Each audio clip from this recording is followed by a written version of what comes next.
En matière de sécurité routière, que ce soit pour les automobilistes, pour les cyclistes ou les piétons, le plus important, c'est le respect de la réglementation du code de la route.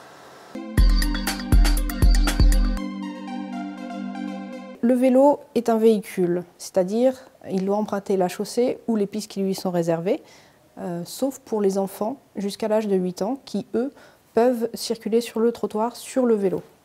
Les conducteurs de vélo sont bien plus vulnérables et pas toujours vus ou visibles par les autres usagers. Donc ralentir, prudence au carrefour. Le plus simple et le conseillé, c'est de rester sur la voie extérieure pour éviter d'avoir à croiser les véhicules.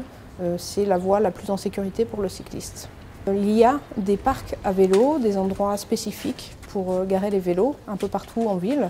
Et donc il ne faut pas l'accrocher sur le mobilier urbain, mais utiliser ces parcs réservés. Les cyclistes, donc nous l'avons vu, sont des usagers de la route comme les autres. Ils peuvent cependant emprunter sur les voies qui leur sont réservées des voies partagées, notamment avec les piétons. Et dans ces cas-là, il est extrêmement important d'adapter la vitesse en fonction du nombre de piétons et éventuellement de descendre de vélo, car le piéton est prioritaire sur les voies partagées.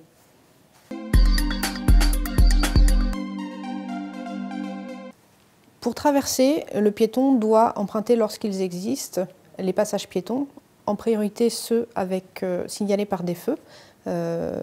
Et lorsque les passages piétons sont absents, c'est-à-dire à une distance de plus de 50 mètres, le piéton peut traverser la chaussée. Et dans ce cas-là, il doit le faire perpendiculaire avec une distance minimale pour traverser.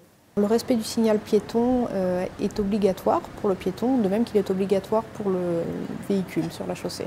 Et lorsque le bus s'arrête, vous descendez du bus, vous souhaitez traverser.